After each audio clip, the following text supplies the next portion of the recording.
Bienvenue dans un autre épisode de 5 façons de.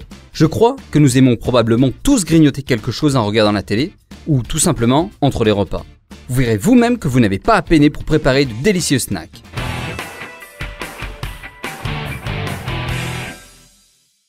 Je pense que tout le monde aime les chips. Sur les rayons des supermarchés, nous avons tout un arsenal de saveurs. Mais que faire lorsque le supermarché est fermé? Je vais vous montrer comment, à partir bien sûr d'une pomme de terre ordinaire, faire des chips dans le confort de votre cuisine. Je commence par faire chauffer de l'huile. Ensuite, j'épluche les pommes de terre. Maintenant, à l'aide du même éplucheur, je tranche mes pommes de terre. Comme vous voyez, elles sont vraiment fines. Je mets mes tranches dans de l'huile chaude. Les chips sont déjà frits. Je n'ai plus qu'à les assaisonner. Mélanger. Et voilà. Si la prochaine fois l'envie vous prend de manger des chips, vous savez déjà comment s'y prendre. Bon appétit!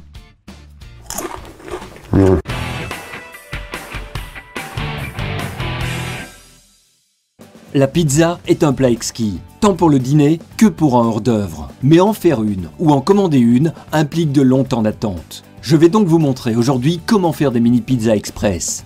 Tout d'abord, je coupe la pâte feuilletée en petits carrés.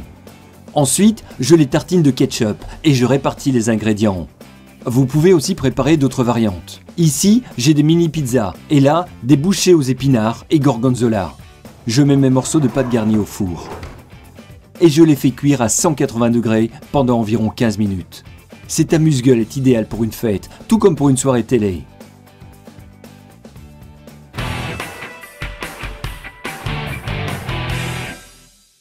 Les rondelles d'oignon ne sont pas aussi populaires chez nous que dans d'autres pays, et c'est bien dommage. Voilà pourquoi je vais vous montrer tout de suite comment préparer ce délicieux amuse-bouche.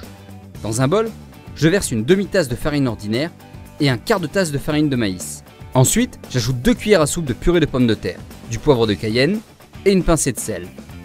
Je verse un verre d'eau gazeuse sur les ingrédients secs et je remue soigneusement jusqu'à obtenir une pâte. Je coupe les oignons en rondelles, je les trempe dans la pâte et recouvre de chapelure.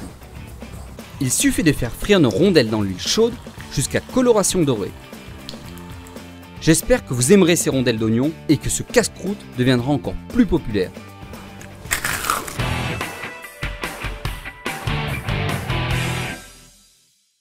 Tous mes copains aiment les toasts et ils en mangent tous. Mais moi, j'en ai marre de voir leur look classique. Je tiens donc à vous montrer une nouvelle façon de préparer de délicieux toasts.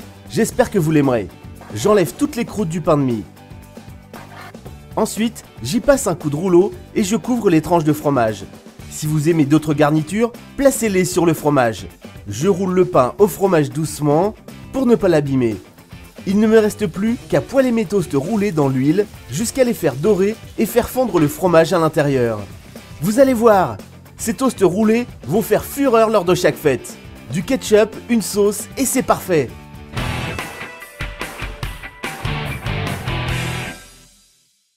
Tout le monde connaît les muffins, mais en version dessert, sous forme de gâteau sucré. Aujourd'hui, nous allons faire des muffins pour le casse-croûte, mais pas sucrés. Regardez. J'ai ici 2 bols.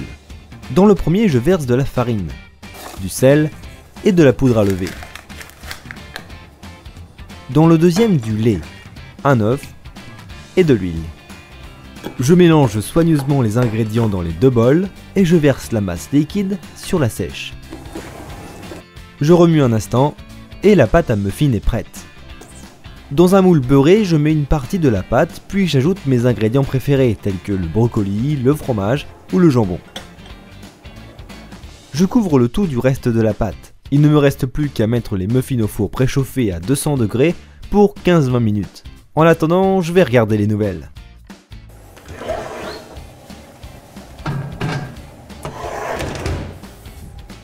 Passé ce temps, nous avons de délicieux muffins que nous allons consommer joyeusement lors d'un méga film ce soir.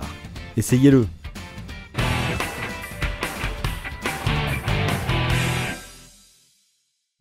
Bien sûr, nous vous avons mis l'eau à la bouche. Je vous encourage donc à essayer ces recettes. Dans le même temps, je vous invite à regarder nos vidéos précédentes, souscrire à notre chaîne et aimer notre profil sur Facebook. À la prochaine!